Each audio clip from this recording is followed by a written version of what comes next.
Ok, 3-1 sigur á heimavelli, bara svona, hvernig er tilfinningin eftir leikinn? Bara mjög góð. Seinni hálfleikurinn mjög góður, fyrri hálfleikurinn var erfiður. Fram með gott lið, það er erfitt að spila þar. Lokuðu vel á okkur fannst mér í fyrri og við vorum kannski smá, svo hægar, taka mörg töðs. Strax í seinni þegar við fórum að setja smá meiri kraft í það sem við vorum að gera, færri snertingar, meiri hreyfingar, þá fannst mér seinni hálfleikurinn bara mjög góður og við byggum til mikið að færum.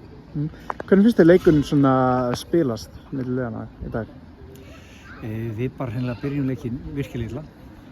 Hvort það er spennustig eða eitthvað annað, bara mikið af feilsendingum.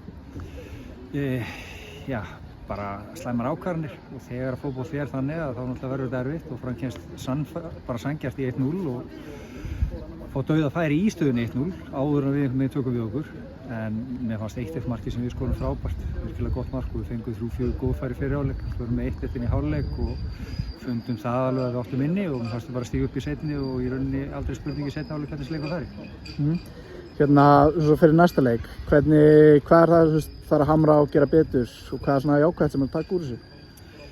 Við náttúrulega tökum með okkur úrslitin hér og bara jákvætt að við erum búin að skora mikið og góða sóknarleikur hjá okkur í síðustu leikjum. Þannig að spila við Þrótt er allt annar leikur heldur en þessi, þannig að við bara setjumst yfir það í vikunni og setjum upp eitthvað gott plan fyrir þann leik.